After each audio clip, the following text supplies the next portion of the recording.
Welcome to our channel soft mate by Umang. आज हम लोग रेलवे ग्रुप डी 1 दिसंबर 2025 का साइंस का पेपर लगाएंगे। इससे पर हम लोग 6 पेपर लगा चुके हैं। तो चलिए आज हम लोग का ये 7वां पेपर है। तो चलिए साइंस का 7वां पेपर आज सॉल्यूशन करते हैं। चलिए पहला सवाल देखते हैं। एक एक बीम को 15 सेंटीमीटर फोकस दूरी वाले अवतल दर्पण के सामने 30 सेंटीमीटर की दूरी पर रखा जाता है। प्रतिबिंब दूरी भी कितनी होगी? तो एक अवतल दर्पण का हम लोग इमेज बनाते हैं। पहले ये अवतल दर्पण, ठीक है। ये पोल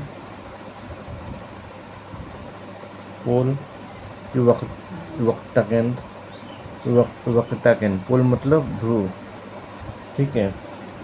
और बीम से फोकस की दूरी कितनी है? फोकस जो है बीम से फोकस की दूरी 15 दी है।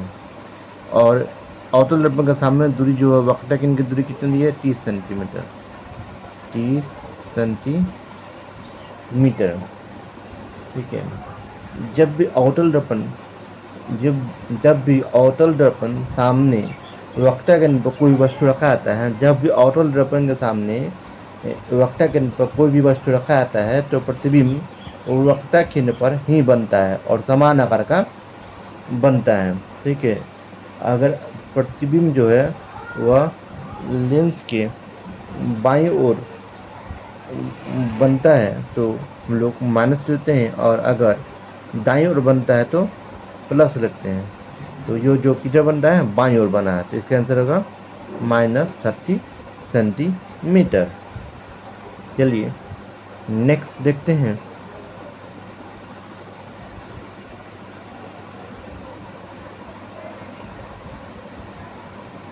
फॉर्मिक अम्ल का सूत्र क्या है?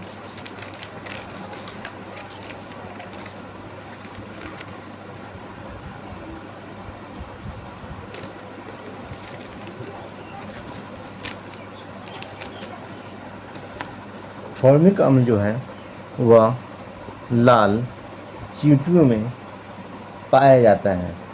इसका फॉर्मूला है HCOOH। यह जो है फॉर्मिक अम्ल का फॉर्मूला है। और फॉर्मिक अम्ल का IUPAC नाम जो है वह मेथेनोइक अम्ल है। मेथेनोइक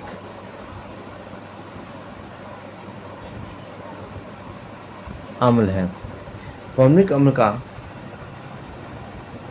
रासायनिक IUPAC नाम जो है मेथेनोइक अम्ल है। अब फॉर्मिक अम्ल जो है वह लाल चींटियों में पाया जाता है। इसका फॉर्मूला होगा HCOOH। तो चलिए नेक्स्ट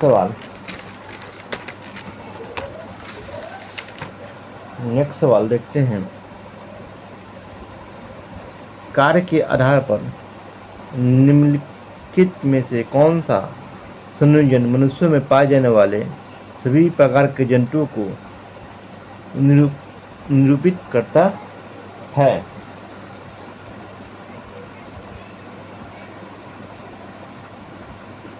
जंतुओं में 4 प्रकार के जो है वह टिश्यू पाए जाते हैं। वह है उपकला ऊतक, संयोजी ऊतक, पेशी ऊतक और तंत्रिका ऊतक। मनुष्यों में जो है, जंतुओं में जो है वो 4 प्रकार के टिश्यू पाए जाते हैं। कौन कौन? उपकला ऊतक, संयोजी ऊतक, पेशी ऊतक और तंत्रिका ऊतक, ठीक है। चलिए नेक्स्ट सवाल देखते हैं। नर जनन तंत्र में शुक्रवाहिका का मुख्य कार्य क्या है?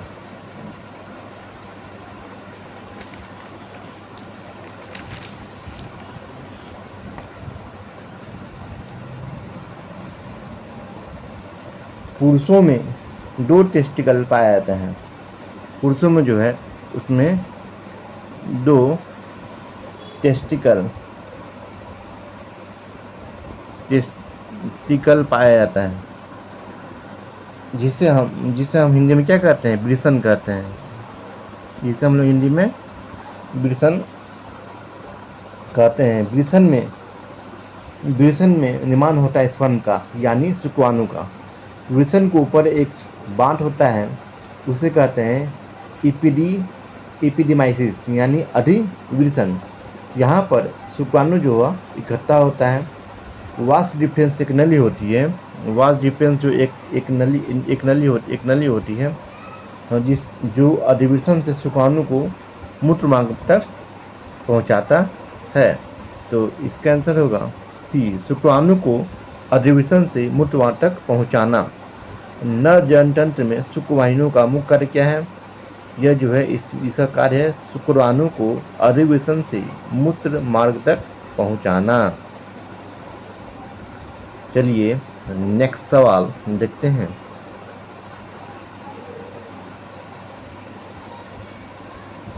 बोर के परमाणु मॉडल के अनुसार इलेक्ट्रॉन नाभिक के चारों ओर कितनी परिक्रमण करते हैं? किन कक्षाओं में परिक्रमण करते हैं?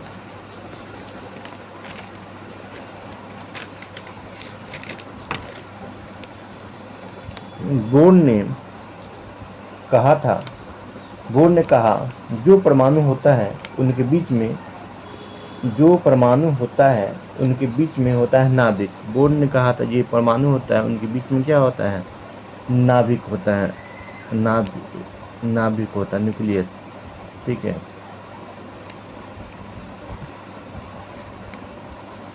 उनके बीच में क्या होता है? नाभिक होता है।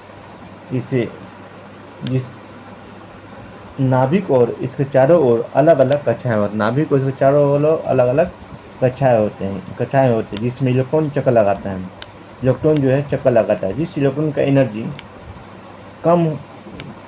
कम है वह नाभिक के पास, जिसका इलेक्ट्रॉन की एनर्जी जो कम है नाभिक के पास चक्कर लगाता है, और जिसके पास एनर्जी ज़्यादा है वह दूर वाली कक्षा में चक्कर लगाता है। जिसके पास ज़्यादा है वह क्या दूर वाली कक्षा में चक्कर लगाता है। तो इसका आंसर होगा विविक्त कक्षाओं में। ठीक है। बोर के परमाणु मॉडल के अनुसार इलेक्ट्रॉन नाभिक के चारों ओर विविक्त कक्षाओं में परिक्रमण करते हैं।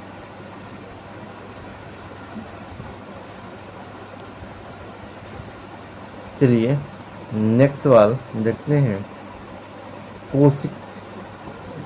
कोशिका में लाइसोसोम की क्या भूमिका होती है? तो यह जो है विजातीय पदार्थों का पाचन करता है। कोशिका लाइसोसोम में जो है हाइड्रोलिटिक एंजाइम तरल होता है। लाइसोसोम में जो कोशिका होती है इसमें क्या होता है? लाइसोसोम, इसमें जो है हाइड्रोलिटिक एंजाइम एक तरल होती है। ठीक है। इसे लाइसोसोम को सुसाइडल बैग भी कहते हैं, यानी आत्मघाती थैली भी कहते हैं। ठीक है। तो कोशिका में लाइसोसोम की क्या भूमिका होती है? यह जो है विजातीय पदार्थों का पाचन करना। चलिए नेक्स्ट सवाल देखते हैं। निम्नलिखित में से कौन सा कार्बन यौगिक सामान्य परिस्थितियों में नीली गैर-कजली लौ के साथ जलता है? तो ये जो है एथेनॉल जो है वह नीली गैर-कजली के साथ जलता है। नेक्स्ट सवाल। लैंगिक जनन करने वाले जंतुओं में आनुवंशिक विविधता निम्नलिखित में से किसके द्वारा सुनिश्चित की जाती है?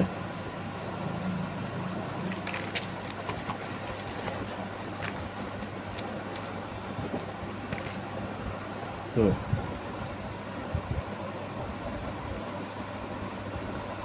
प्रजनन जो है वह 2 प्रकार के होते हैं। प्रजनन क्या होता है? वह मेथड है जिससे संतान की उत्पत्ति होती है, इसे क्या कहते हैं? प्रजनन कहते हैं, रिप्रोडक्शन कहते हैं। रिप्रोडक्शन किसे कहते हैं? वह मेथड जिससे संतान की उत्पत्ति होती है उसे क्या कहते हैं? संतान की उत्पत्ति होती है उसे प्रजनन कहते हैं।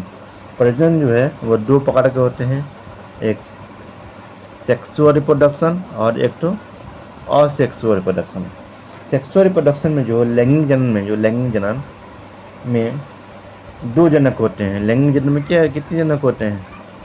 दो जनक होते हैं मेल और फीमेल। उनसे बनेगा, इनसे क्या बनता है? इनसे जो एक बच्चा बनता है।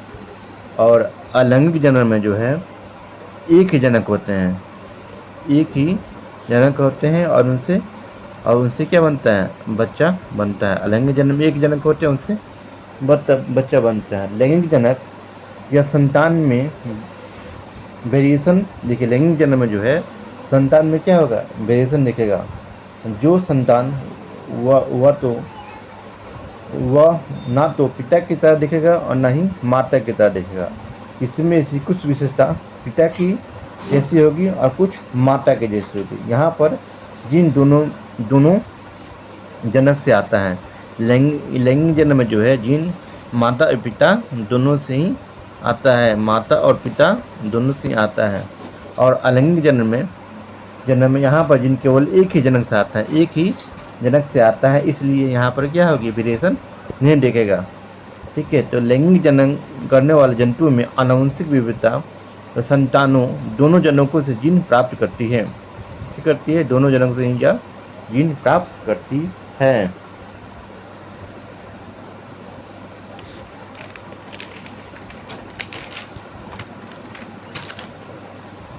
चलिए नेक्स्ट सवाल देखते हैं। धातुओं के विद्युत अपघटनी परिष्करण की प्रक्रिया के दौरान विद्युत अपघटय से धारा प्रवाहित करने पर कौन सा अशुद्ध धातु विद्युत अपघटन में विलीन हो जाती है? तो इसका आंसर होगा एनोड। धातुओं के विद्युत अपघटनी परिष्करण की प्रक्रिया के दौरान विद्युत अपघटय से धारा प्रवाहित करने पर एनोड से अशुद्ध धातु विद्युत अपघटन में विलीन हो जाती है। चलिए नेक्स्ट सवाल देखते हैं। यदि लंबा टी छोटी टी पर प्रभावी है तो और गोल बीज झूठार पर प्रभावी है तो उस पौधे की जीनोटाइप की पहचान कीजिए जो छोटे ऊंचाई और गोल बीज को दर्शाता है। तो इसका होगा छोटा टी बड़ा आर। ठीक है, नेक्स्ट सवाल। 20 न्यूटन का एक नेट सेंटेंस बल 4 kg के एक ब्लॉक पर जो आरंभ में 5 सेकंड तक व्यायामावस्था में है कार्यरत है, ब्लॉक की अंतिम चाल याद कीजिए। तो मान लीजिए कोई बॉक्स, ठीक है, तो इस पर जो है, इस पर कितने केजी की ब्लॉक है? 4 kg की ब्लॉक है, 4 kg की ब्लॉक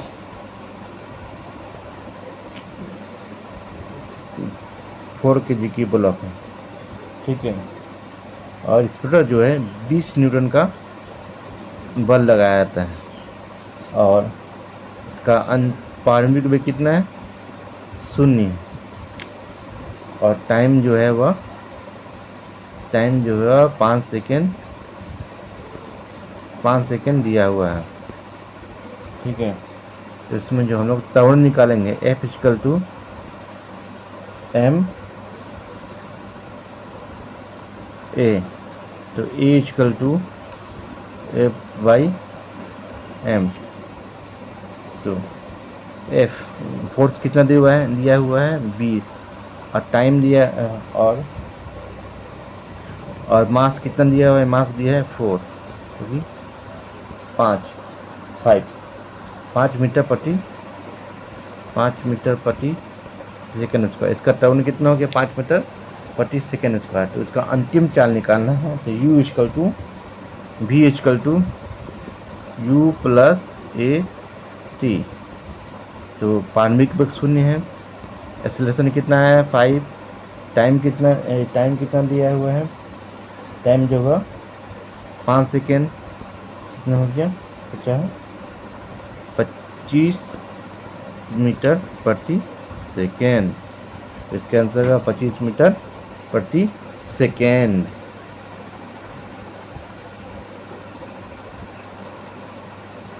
तो चलिए नेक्स्ट सवाल देखते हैं।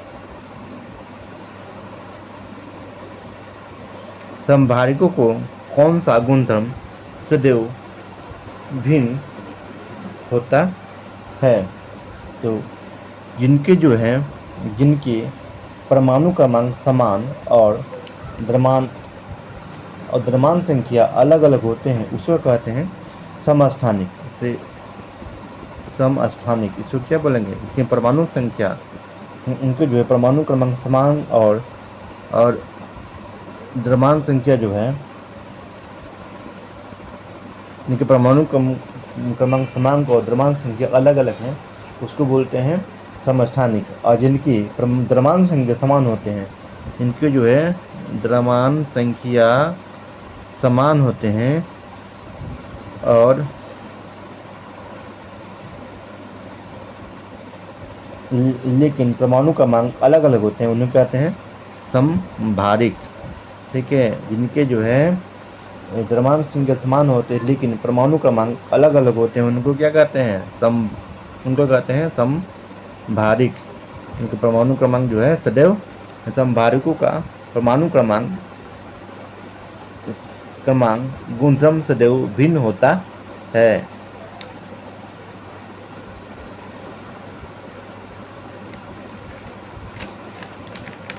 चलिए नेक्स्ट सवाल देखते हैं। निम्नलिखित में से कौन सा कथन सही नहीं है?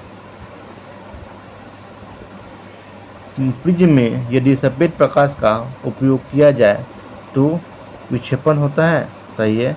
प्रिज्म में अगर सफेद प्रकाश का उपयोग किया जाता है उसमें क्या होता है? विक्षेपण होता है। और विचलन कोण आपतित किरण और निर्गत किरण के बीच का कोण होता है। सही है, ये भी सही है। विचलन कोण जो आपतित किरण और निर्गत किरण के बीच का कोण होता है। और जिनमें प्रिज्म में जब आपतित किरण और आधार की ओर से आ रही होती है तो निर्गत किरण प्रिज्म के आधार की ओर मुड़ जाती है। ये भी सही है। लेकिन प्रिज्म में आपतित किरण और निर्गत किरण से समांतर होते हैं? नहीं, ये गलत है, कभी भी समांतर नहीं होते हैं। तो इसमें कौन सा गलत है? इसका आंसर बी होगा, जिसमें प्रिज्म में आपतित किरण और निर्गत किरण सदैव समांतर नहीं होते हैं। यह सही नहीं है। ठीक है, तो चलिए नेक्स्ट सवाल देखते हैं। एक समान गति के बारे में निम्नलिखित में से कौन सा कथन गलत है?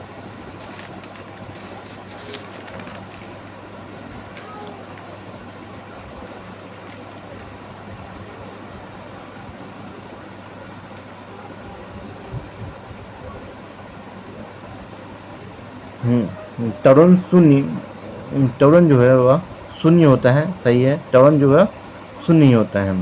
वेग अपवर्तित रहता है, वेग जो है वह अपवर्तित रहता है, वह कभी परिवर्तित नहीं होता है, वह अपवर्तित रहता है। पिंड समान समयांतराल में समान दूरी तय करती है। पिंड जो है समान समयांतराल में समान दूरियां तय करती है, ये भी सही है। लेकिन गति समय के साथ साथ बदलती रहती है, यह गलत है। गति जो है कभी के समय के साथ नहीं बदलती रहती है। ठीक है, लगातार बदलती रहती है? नहीं, बदलती नहीं रहती, यही गलत। इसका आंसर होगा बी। नेक्स्ट सवाल देखते हैं। निम्नलिखित में से कौन सा प्रेषण इस बात की पुष्टि करता है कि कोई विलेय अम्लीय है? ठीक है, तो इसका आंसर होगा मेटल ऑरेंज। मेटल ऑरेंज में अम्ल पे क्या होता है? लाल होगा। फिनोल्फथालीन किसका होता है? रंगीन होता है। और लिटमस जो है लाल होता है। ठीक है, इसमें कौन सी विलयन अम्लीय है? इसमें मेथेनिक ऑरेंज लाल, फिनोल्फथालीन रंगहीन और लिटमस लाल, ये वाला आंसर होगा। चलिए नेक्स्ट सवाल देखते हैं। निम्नलिखित में से कौन से प्लास्टिड वाले वर्णक पौधों को पीला, नारंगी या लाल रंग करते हैं? तो इसका आंसर होगा क्रोमोप्लास्ट।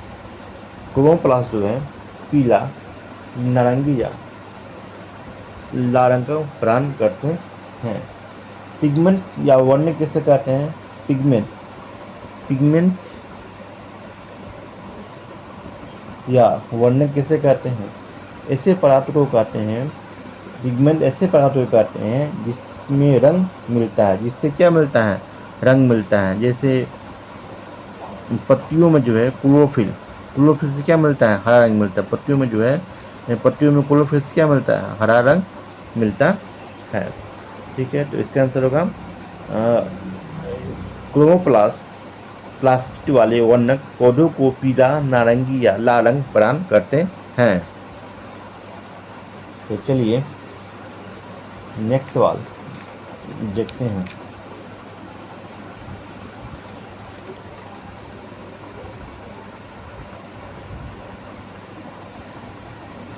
चुंबकीय क्षेत्र रेखाओं के बारे में निम्नलिखित में से कौन सा कथन सही है? ठीक है, चुंबक के बाहर क्षेत्र रेखाएं उत्तर से दक्षिण की ओर गमन करते हैं, ये सही है। चुंबक के बाहर क्षेत्र रेखाएं जो है उत्तर से दक्षिण की ओर गमन करते हैं, ये जो है बार चुंबक है। ठीक है, नॉर्थ साउथ। तो चुंबक से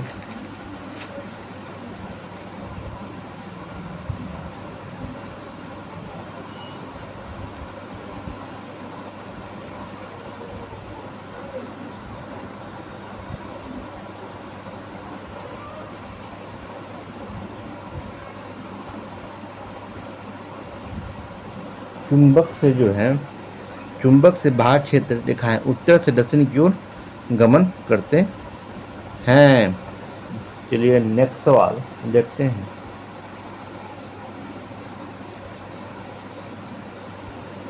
निम्नलिखित में से कौन सा वनों और जैव विविधता के संरक्षण का प्रमुख लक्ष्य है? तो इसके आंसर होगा विरासत में मिली जैव विविधता को संरक्षित करना। विरासत में मिली जैव विविधता को संरक्षित करना। नेक्स्ट सवाल, निम्न में से किसे कार्बनिक यौगिक नहीं माना जाता है? तो सोडियम कार्बोनेट को जो है वह कार्बनिक यौगिक नहीं माना जाता है।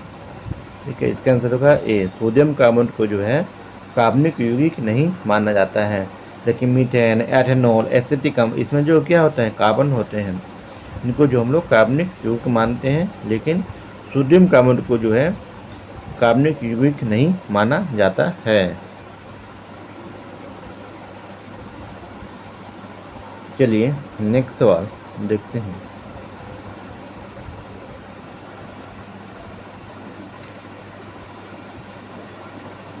ग्रीन हाउस प्रभाव के लिए मुख्यतः कौन सी गैस उत्तरदायी है और जीवाश्म ईंधनों के दहन पर उत्पन्न होती है?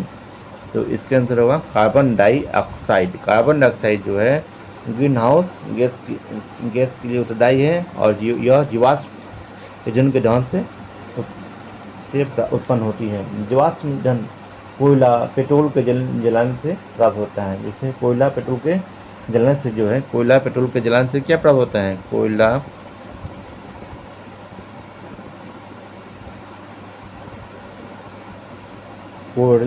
पेट्रोल के जलाने से जीवाश्म ईंधन प्राप्त होता है। CO2, मीथेन, CH4 या जलवाष्प, ये सब जो है ग्रीन हाउस प्रभाव गैसें हैं। ठीक है, और ये गैसें क्या करते हैं? जैसे सूरज से जो है जितनी भी रोशनी आती है अर्थ पर, उसमें से जो है 30% वह पृथ्वी क्या करता है? एब्जॉर्ब कर लेता है और 70% जो वह वापस चल जाता है। यह जो 30% जो है इन्हीं गैसों से एब्जॉर्ब किया जाता है। जैसे CO2, CH पर जलवाष्प, इन्हीं से जो है एब्जॉर्ब किया जाता है, जिससे जो है वातावरण में पृथ्वी ठंडी नहीं होती है और वातावरण गर्म रहता है।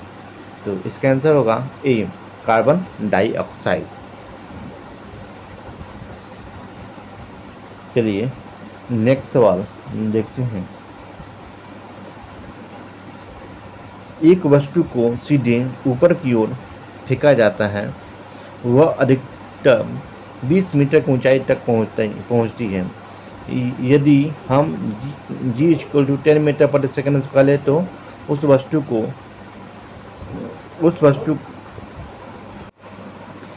एक वस्तु को सीधे ऊपर की ओर फेंका जाता है और वह अधिकतम 20 मीटर की ऊंचाई तक पहुंचती है। यदि हम जी इक्वल 10 मीटर प्रति सेकेंड स्क्वायर ले तो उस वस्तु को फेंके जाने के समय उसकी प्रारंभिक चाल क्या होगी।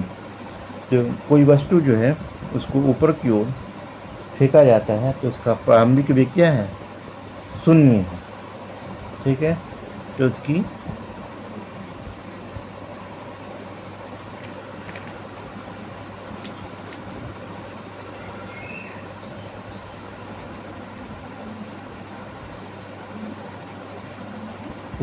चाल निकालते हैं। ठीक है, तो h equal to u square plus 2g। तो h कितना दिया हुआ है, ऊंचाई 20 और उसको प्रारंभिक चाल निकालना है यू स्क्वायर, तो है 2 इंटू 10। तो u square equal to 20 into 22, तो यू इक्वल टू 20 मीटर प्रति सेकेंड। इसका होगा 20 मीटर प्रति सेकेंड। चलिए नेक्स्ट सवाल देखते हैं। एक ही पदार्थ के दो तारों की लंबाई समान है, लेकिन उनके अनुप्रस्थ परिच्छेद के क्षेत्रफल का अनुपात 1:4 है। उनकी प्रतिरोधों का अनुपात कितना होगा। तो मान लीजिए कोई यह कॉपर की छड़ है, ठीक है, इसकी लंबाई जो है एल मानते हैं और इसके क्रॉस सेक्शन जो है उसके हम लोग ए1 मानते हैं। यह दूसरी इसको जो है कॉपर छड़, इसकी लंबाई भी जो है एल मानते हैं। इसका क्रॉस सेक्शन एरिया जो है ए2 मानते हैं। तो A1 बटा A2 1/4, ठीक है, दिया हुआ है। तो प्रतिरोध का फॉर्मूला क्या होता है, रेजिस्टेंस इक्वल टू प्रतिरोधकता इंटू लंबाई बाई एरिया होता है। ठीक है, तो यहाँ पर प्रतिरोधकता और लंबाई कुछ नहीं है और एरिया जो है तो R1/R2 equal to A2/A1 equal to कितना होगा 4/1, 4:1। इसका आंसर कितना होगा 4:1 होगा।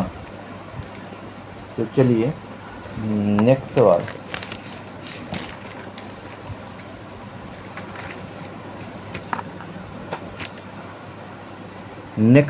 देखते हैं। निम्नलिखित में से कौन सा विकल्प तरंग के आयाम को सटीक रूप से परिभाषित करता है।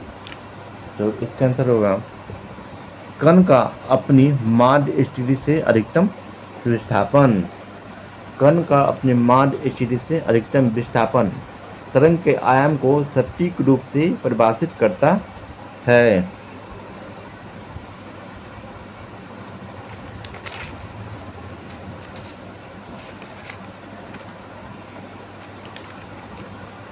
चलिए नेक्स्ट सवाल देखते हैं। एक मशीन 30 सेकेंड में W जूल कार्य करती है। मशीन की शक्ति P वाट निम्नलिखित में से किस संबंध द्वारा सही रूप से दी गई है।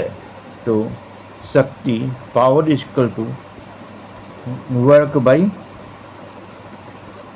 Time, power equal to work by time.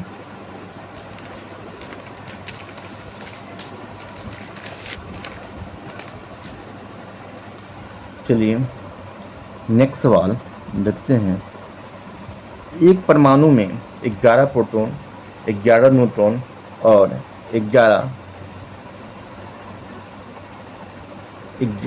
एक परमाणु में 11 प्रोटॉन, 11 इलेक्ट्रॉन और 12 न्यूट्रॉन है। उस परमाणु की द्रव्यमान संख्या कितनी होगी? एक परमाणु में जो है 11 प्रोटॉन, 11 इलेक्ट्रॉन और 12 न्यूट्रॉन है। ठीक है, ये क्या है? यह एटम परमाणु है। ठीक है, किसी भी परमाणु में प्रोटॉन प्लस न्यूट्रॉन के संख्या का योग को परमाणु की द्रव्यमान संख्या कहते हैं। तो प्रोटॉन कितना दिया हुआ है? 11 और न्यूट्रॉन कितना दिया हुआ है? 12। कितना हो गया? ऐड करेंगे तो योग करेंगे तो 23। तो इसका आंसर होगा 23। तो ये था आज का हम लोग का लास्ट अंतिम क्वेश्चन। तो वीडियो अच्छा लगा हो तो वीडियो को लाइक और शेयर कीजिएगा और चैनल को सब्सक्राइब कर लीजिएगा। तो चलिए मिलते हैं नेक्स्ट वीडियो में अगले पेपर का सॉल्यूशन लेकर आते हैं। तब के लिए थैंक यू।